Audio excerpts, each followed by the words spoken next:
है, क्या है पूरा मामला, क्या देखा आपने? देखो, इस भारत देश के अंदर कई मुद्दे फटाक से हाईलाइट हो जाते हैं, फटाक से सरकार संज्ञान में ले लेती है। लेकिन ये जो एक बड़ा घटनाक्रम हुआ है, पूरे देश के लिए शर्मनाक घटनाक्रम है। ये आदिवासी समुदाय के अंदर बेगा समूह, जो भारत देश का एक राष्ट्रीय मानव का दर्जा मिला हुआ, जिस तरह से राष्ट्रीय पक्षी, राष्ट्रीय पशु का जो दर्जा दे रखा है, इस तरह से राष्ट्रीय मानव का दर्जा बेगा समुदाय को दे रखा है। 2012 के अंदर इस राष्ट्रीय मानव का दर्जा देने के पीछे सरकार का, सामाजिक संगठनों का उद्देश्य यही था कि ये जनजाति लुप्त होती जा रही है, ये जनजाति मुख्य धारा से दूर जंगलों में अपना जीवन यापन करती है। आज बड़े दुख के साथ मुझे कहना पड़ रहा है, मेरा संसदीय क्षेत्र बांसवाड़ा डूंगरपुर राजस्थान है। मैं भारत आदिवासी पार्टी से सांसद हूं। मैं विधानसभा में पहले, आज लोकसभा में आदिवासी और देश के मूलवासियों, एसटी, एससी, ओबीसी, गरीब तबके की आवाज को लेके मैं लड़ता रहा हूं। हमारी पार्टी भी लड़ती आ रही है। जैसे हमें जानकारी मिली 12 तारीख को कि मध्य प्रदेश के अंदर बेगा समुदाय, जिसको एक फर्जी नक्सली मुठभेड़ के अंदर मारा गया, जब हम वहां से सोशल मीडिया के माध्यम से, फोन के माध्यम से इसकी तह तक गए और ये जानकारी मिली कि एक गरीब परिवार का व्यक्ति जो अपना जीवन यापन करने के लिए, और बेगा समुदाय का एक विशेष ये रहा है कि वो जंगलों से जाके जड़ी बूटियां लाके, लकड़ियां लाके, गूंद लाके अपना जीवन यापन करता है। वो सुबह 10 बजे 9 मार्च को सुबह 10 बजे अपने घर से निकला और 3-4 घंटों के बाद जंगल में कोई फर्जी नक्सली मुठभेड़ के नाम से इसको मार दिया गया। एक गंभीर मामला और जो शक का दायरा जो पहली प्रायोरिटी में आता है कि 9 तारीख की घटनाक्रम, परिवार 3 से 4 दिन ढूंढता रहा, इसकी पत्नी दर दर भटकती रही, पूरा परिवार दर दर भटकता रहा और अंतिम में जाके पुलिस थाने में जाके रिपोर्ट दिया कि मेरा पति गायब हो गया, लापता की रिपोर्ट दी। इसके बाद पुलिस कहती है कि आप जाओ हॉस्पिटल में। संबंधित थाने में घटनाक्रम होता है, जो मुठभेड़ हो रही है वो भी संबंधित थाने में है, और जो परिजन है, जो परिवार जिसकी जो हिरण जो है उसको भी संबंधित थाने का है। इससे ये पोल खुल जाती है कि हर थाने के अंदर बीट प्रभारी, बीट इंचार्ज जो होते हैं, हर व्यक्ति को अपने थाना सर्कल, अपने बीट इंचार्ज का डाटा रहता है।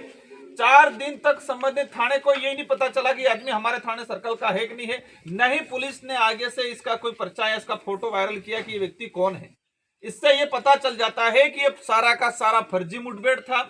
ऐसे पूर्व में कितने प्रकार के घटनाक्रम, कितने मुठभेड़ हुए होंगे, कई ऐसे लापता। मैं आज ये घटनाक्रम से मेरे संज्ञान में आया है कि हमें देश में ऐसे लापता लोगों की भी जानकारी कलेक्ट करने की जरूरत है, जिनको कई हो सकता है इन फर्जी मुठभेड़ के नाम से कहीं दफना दिया गया हो। ये जो मामला है पूरे राष्ट्र के लिए है, न कि मध्य प्रदेश के लिए। ये बात अलग है कि इस देश में आदिवासियों की आवाज बहुत कम मीडिया बनती है, बहुत कम जनप्रतिनिधि बनते हैं, न सरकार ध्यान देती। देश के अंदर पशुओं के नाम से राजनीतिक हो जाती है। देश के अंदर पूरे अन्य राज्यों में, जैसे कि हम बात अन्य देश के अंदर बांग्लादेश की बात करें, बांग्लादेश में गलत हुआ, हम भी इसको कहते हैं गलत हुआ, लेकिन बांग्लादेश की बात को पूरी सरकार उठाती है, पूरा मीडिया, नेशनल मीडिया उठाता है। लेकिन हमारे देश के अंदर आदिवासियों के साथ अत्याचार हो रहा है, उस बात पे कोई संज्ञान नहीं ले रहा है। मैंने खुद ने लोकसभा में आज सवाल उठा के निकाला है कि पिछले 8-10 सालों के अंदर 1,500 के आसपास आदिवासी फर्जी मुठभेड़ में मारे गए हैं, इससे 4-5 राज्यों के अंदर। लेकिन ये जो मामला है बड़ा गंभीर मामला है, क्योंकि बेगा समुदाय से आता है। मेरी कोशिश रहेगी, क्योंकि मध्य प्रदेश की सरकार इस मामले को दबाना चाहती है। जिन लोगों ने इसको मारा उन्हीं लोगों से जांच करा रही है। मतलब वो कहते हैं कि बिल्ली से दूध की रखवाली की जा रही है, बिल्ली से दूध की रखवाली की जिम्मेदार भाजपा सरकार दे रही है। मेरा प्रयास रहेगा, इस मुद्दे को मैं लोकसभा में उठाऊंगा, मानवाधिकार में इसको ले जाएंगे और पहली प्रायोरिटी रहेगी इसकी सीबीआई जांच करे। एक मामला ये आता है कि सरकार ने इस परिवार को 10 लाख रुपए मुआवजा दिया, सरकारी नौकरी देने का मौखिक आश्वासन दिया। एक तरफ शुरुआत में न्यूज में आया कि महिला मुठभेड़ हुआ, महिला मरी, फिर आया कि कोई व्यक्ति मरा, फिर 3 से 4। अभी तक प्रशासन ने जो प्रेस नोट जारी किया वो भी क्लियर नहीं है। प्रशासनिक अधिकारी, एसपी, आईजी, संबंधित थाना सर्कल, सबके बयान अलग अलग आ रहे हैं। मतलब इस पे कोई डाउट ही नहीं है कि फर्जी नहीं है। सरकार को स्वीकार कर लेना चाहिए, जो जिम्मेदार अधिकारी हैं, जो इसके इंचार्ज थे, जो यहाँ का एसपी था, उनको सस्पेंड करना चाहिए, उन पे कानूनी कार्रवाई होनी चाहिए और इन पे मर्डर का मुकदमा दर्ज होना चाहिए और राष्ट्रीय मानव का दर्जा है तो वो धारा भी लग के इन पे कड़ी से कड़ी पूरी जो टीम में गए थे उन सब पे कानूनी कार्रवाई होनी चाहिए। उसको लेके भारत आदिवासी पार्टी पुरजोर तरीके से आवाज उठाएगी। आज हम यहाँ पे आए अतिश्री होगी ऐसा नहीं है, इस बात को लेके हम लड़ेंगे, सड़कों पे भी लड़ेंगे, सदन में भी लड़ेंगे, मानवाधिकार आयोग में भी लड़ेंगे और सरकार से मैं स्वयं गृह मंत्री अमित शाह जी से मुलाकात करके इस मामले को सीबीआई से जांच कराने की प्रयास करूंगा। सर, परिजन का आरोप है कि पहले हत्या हुई फिर गोली मारी गई। बिल्कुल, जैसे मैंने भी इसको डीपली जानकारी लिया कि हम भी कई देखते हैं कि किस तरह से इनकाउंटर होते हैं, क्या होता है।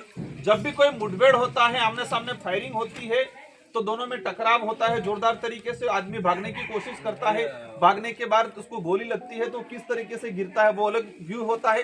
ये जो घटनाक्रम में प्री प्लान है, पहले उसको टॉर्चर किया गया है, पहले उसको मारा गया है बहुत बुरी तरीके से, लातों घूसों से मारा गया है क्योंकि इसके पूरे शरीर पे चोटें आई है।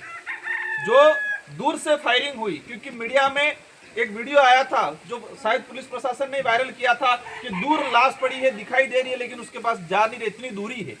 SLR LMG कौन सी गन थी इनके पास, 200-300 रेंज होती है, 300-400, इतना रेंज में जाने के लिए भी उनको ये परेशानी आ रही थी कि वहां तक उसको पहचान नहीं पा रहे कि पुरुष है कि महिला है। पहले बयान ये आया कि वो दूर था, इसलिए कितना दूर था, 5 किलोमीटर तो था नहीं।